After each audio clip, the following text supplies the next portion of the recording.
Micah Frankel for CageMinds.com. Today, everyone, we're not talking about fights, but we're going to be talking about the New Mexico fight community. Don't know how many of you people that follow the website are local, but I know it's a lot, and we're here to look out for the local community. On that, I bet a lot of people didn't know that the New Mexico Athletic Commission has a pending lawsuit against them, namely the commission, and today the plaintiff, petitioner of the court who filed that, James Martinez, joins us to talk about what's going on, what he's seen in the fight community. James, are you there? Yes, I'm here. Thank you for your time. How are you doing today? I'm doing good. How about yourself? I'm doing all right. So just to clue everyone in, it was basically yesterday, a day or two ago, James contacted me and said, "Hey guys, Cage Minds, you guys should check out my lawsuit with the New Mexico Athletic Commission." Let's do it. Let's talk about it. So James, what's going on? Well, I filed a lawsuit against the Athletic Commission. I found a lot of inconsistencies with the Athletic Commission, with Tom King and Billy Avalos. I was asking some questions. I went to the meetings that they had. I started asking them if they regulated amateur kickboxing, and they said they did. I asked them if they recognized the SWK as a sanctioning body. They told me no, they didn't.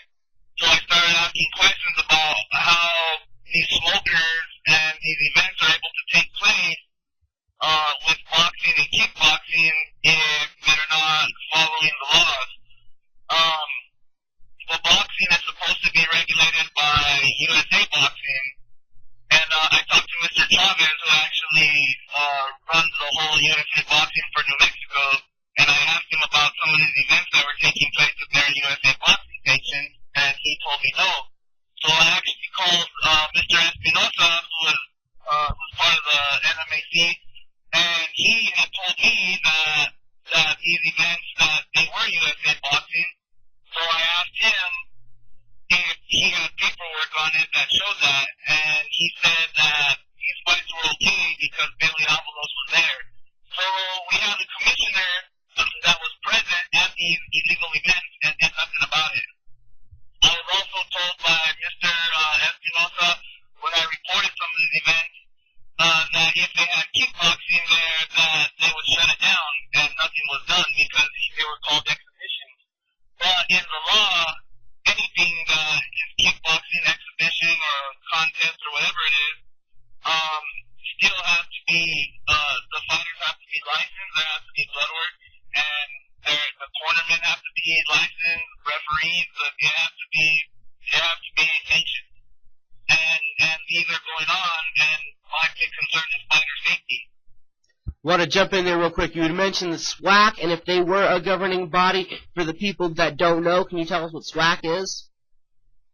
The Southwest Kickboxing Association, and it belongs to Armos Valles, but the thing is that the commission told me that they weren't recognized, so I'm not sure how these guys are allowed to have events that aren't sanctioned, and how he just had a professional show a couple of weeks ago, and he was told by the commission that he had to cancel an event. He still went ahead and had it, and how is he still getting his license? How are those fighters that were involved in cornering and refereeing, how are those guys still able to fight and not have their license pulled? Now, this was in Las Cruces, you said? Yes. So in Las Cruces, we had a fight. I'm very curious because I believe on the 14th, they're having a smokers Montevideo kickboxing, so I want to see what the commission's going to do about that. If they're going to cancel it. I mean, if there's boxing and kickboxing on it, they got to adhere to the rules. So I'm very curious to see what's going to happen. So you're saying recently we had a professional show where there were guys that were fighting in the show that were also doubling as cornermen. Seen that kind of happen in some shows, but then even being used as referees? Yes. Yeah, I'm sure, and I bet a lot of people, when they hear this, they're going to say the same thing. That's not right. How can you be pulling double duty as a, commission member then, because you have that power and authority and also be an active participant in that event? Bewilders me. Yeah, I'm not sure how a commissioner was present at a fight, and they had no paperwork on the event, no blood work on fighters, that sat there and watched the kickboxing exhibition whenever there was no commission. It should have been shut down. The commission has the power to stop an event. They call the state police go in, they tell them, and they shut it down. So, is it favoritism? I don't know. You know, but if you look and you're around the black community, you can kind of see what's going on. In my opinion, I see favoritism and discrimination. And then, seeing the favoritism, the discrimination, real quick, one I throw out there. For a gym owner to, by the law, do a smoker, they would need to be sanctioned if they have boxing and kickboxing by both USA Boxing and the, which kickboxing faction did you say? By the Athletic Commission. They would need to be sanctioned by both bodies, am I correct? Yes. As far as I understand the law, yes. Okay, why don't you get that out there? That's what they would have to be doing to be in the right. I can see what you're saying, the favoritism, especially if there's a commission member there present and just turning a blind eye. That situation obviously needs to be addressed. Now, you also said there were some other things going on, non-related to sanctioning, about possibly, helping out their own pockets. Tell us a little bit about that. I want to say 2 years ago,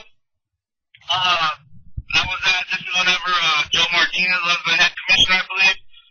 We were at a fight in Carlsbad, and that's the first time I met Billy Avalos. And Billy Avalos had some fight shorts that said Chosen One on them, and I liked them. So he was selling them, so I bought me a pair, and he gave me a pair, and he gave a pair to my fighter. And I told him, I said, my fighter will wear them during the fight if you give him a pair. So he gave him one, so that's a sponsorship, And he was trying, and Joe Martinez actually told him in front of all of us that, hey, you can't be doing that while you're here working. So that happened in Carlsbad. I didn't think about it until I started reading the law and read in there that the commission is not allowed to do that kind of stuff. They can't promote events. You have Tom King promoting King of the Cage, Holly Holm fight, having contests on his Facebook, telling people why you should give them a ticket, and they can sit VIP with them. He's offering his personal credentials to a friend. I don't see how, if you're there to do a job, how you can take friends or give away VIP tickets to fight. I want to see in the law where it says that a promoter has to give tickets to a commissioner for them to bring a friend. And then in the lawsuit, just to let everyone know that's listening, all this stuff is set out piece by piece, number by number, point by point, and you guys do have evidence backing these allegations. Yes. Everything that I have, none of this is in my words. This is according to the law and in the commission's words. I have Billy Avalos where he's talking with the owner of Chosen One, and he's telling him that he's going to give him a promoter's number that he's been working with and a member of the Texas Commission, so that way he can promote the clothing product. So, like I said, my concern is fighter safety. The fighter safety is the biggest thing, and I hope nothing happens, but there's going to be something bad that's going to happen, and then it's going to be one of those things, what can we have done? What can we have done, to stop it? And the thing is, the commission is not doing their job. I don't know if people remember, about 5 years ago at a weigh-in, this is whenever we were all self-regulating our fight. There was a shooting, and it was another promoter, and they got in a fight, and he shot him and killed him. That's a safety issue. If stuff like that happens, that's why you have a commission. And the thing is, all these laws were put into place right away because that happened. And so now, when did it change back? Because there was an emergency clause that happened whenever that happened, and the commission was actually pushing for the stuff that I'm pushing for right now, and I just want to know when it all changed. And then you bring up a very great point about the fighter safety. I can only think about, the coaches. Every coach I've met out here is a great person so far. Don't have a problem with anybody. Love all of them. But you got to kind of wonder in the back of your head, are you doing everything right by the fighter, putting him in that risk, if there's not the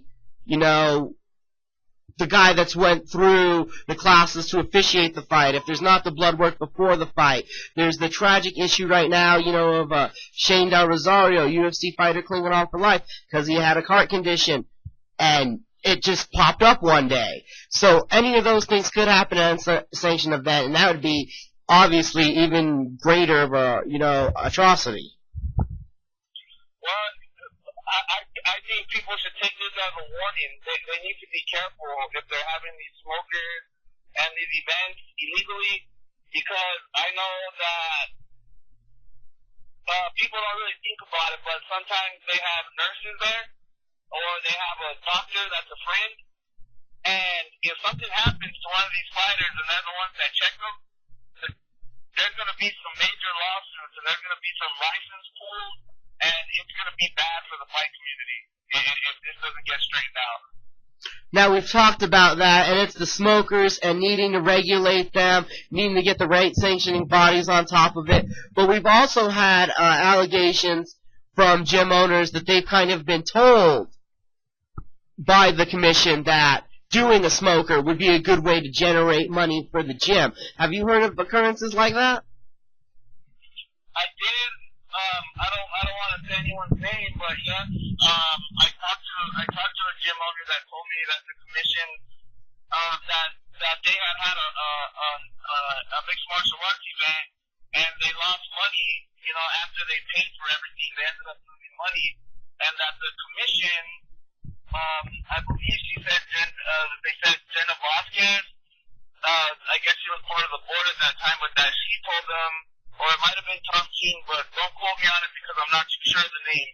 But she did say the commission, and she said that they told her to have smokers so that way she could generate money for their gym to make the money back. So that is an even huger mark, being told to put on the illegal fights anyway.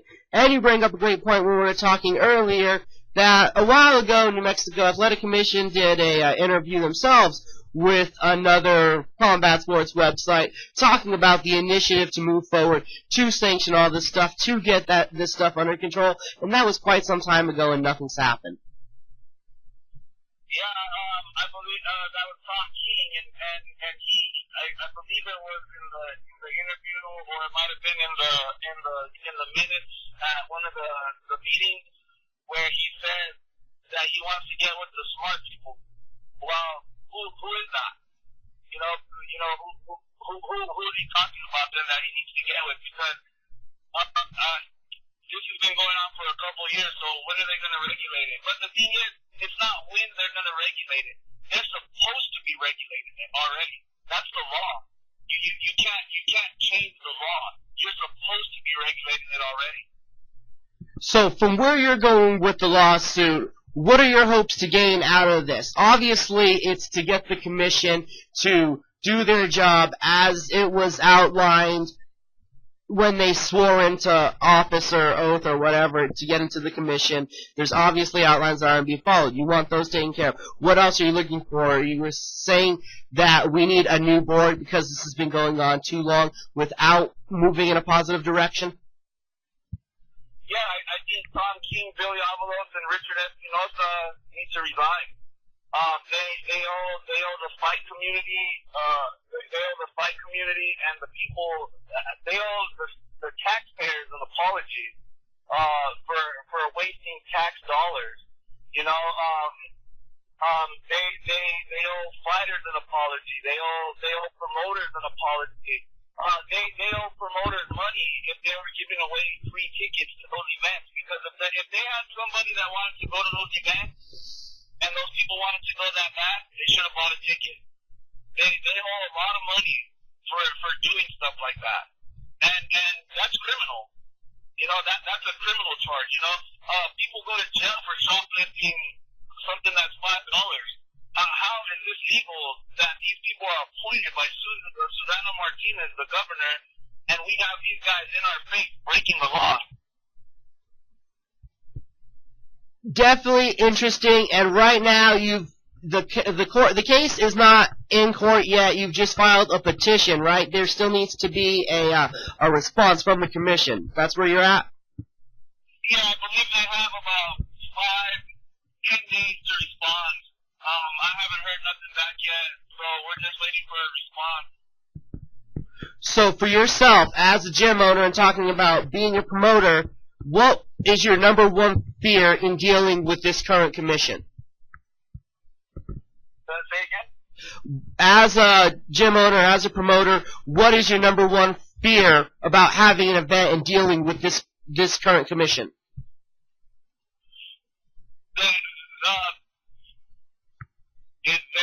How can they want me to have an event and follow the rules and laws when they're not doing them themselves? I can't work with people that are not following the law correctly. You know, if I have an event, I gotta give them extra tickets to bring people. I lose like that. It's a lose-lose situation. I can't deal with the commission that does that. They're not the mafia. They were put in place. They were put in place to make sure that whoever's having fights, that everything runs correctly. So how can they be pushing the law on promoters when they're not following them themselves? And like we said, everyone, this is James Martinez we're speaking to. He is the petitioner in this case against the New Mexico Athletic Commission. Right now he's waiting for a response from them. You've heard his side of the story. I will give Richard, Tom, Billy, they all have the right to call in too, get a hold of me, and they can shout out their side of the story. We got James's here. I am definitely intrigued and will stay on top of keeping up to date with what is going on with this ongoing proceeding. Do you have any final comments, James? Just thank you for the interview, and I hope there's something to be done, you know, about the commission. Like you said, we all just want to see safety, good fights, everyone, you know, the promoters make the money, the fighters make the money, the fans to go and have a good time, for everyone to be safe. It's definitely number one priority up there, and we'll keep following up with this. Everyone, again, cageminds.com, Micah Frankel, thank you for listening.